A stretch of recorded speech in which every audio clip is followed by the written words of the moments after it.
La stabilité d'emploi ou la création d'emploi? Lequel des deux est meilleur? 5 ans de cela, j'avais les yeux bandés et les mains liées. J'étais enchaînée, non par des chaînes d'esclavage, mais par un cercle vicieux avec un esprit limité, une illusion de la sécurité d'emploi et la peur de l'échec. En bref, c'était le mythe de la caverne. Mais comme l'a dit Réginald Mungui, j'ai grandi dans la pauvreté. J'ai toujours considéré cela comme un obstacle à franchir.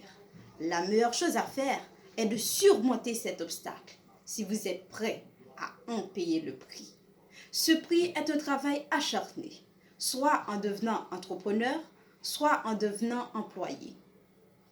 En effet, créer sa propre entreprise est un rêve pour beaucoup. Certains sautent le pas, d'autres hésitent à s'y lancer. Car devenir un entrepreneur, c'est agir, prendre des risques. Cela implique de la volonté et des sacrifices, tant en termes de temps que d'argent. Confiance en soi, discipline, créativité, courage, persévérance sont les qualités clés d'un entrepreneur et il faut suivre un ensemble d'étapes. Selon un article publié par le Coin des entrepreneurs, pour créer son entreprise, la première étape consiste à développer son idée pour en faire un véritable projet.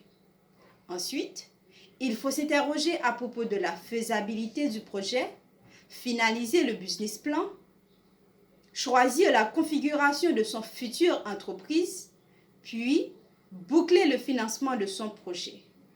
Et enfin, ficeler l'ensemble du projet afin d'immatriculer l'entreprise pour pouvoir démarrer l'activité. Si Aliko Dangote devient le plus riche entrepreneur africain, la Sénégalaise Salisseur, âgée de 19 ans, créa sa marque de mode et Léana Archer, d'origine haïtienne, créa son entreprise à 9 ans, alors, mesdames et messieurs, on est tous capables d'entreprendre. Le plus difficile est de se décider à agir. Le reste n'est que de la ténacité. Mesdames, messieurs, les membres du jury, aborder un tel tournant dans sa vie demande de la détermination. Comme l'a dit Marc Lévy, rien n'est impossible. Seules les limites de nos esprits définissent certaines choses comme inconcevables.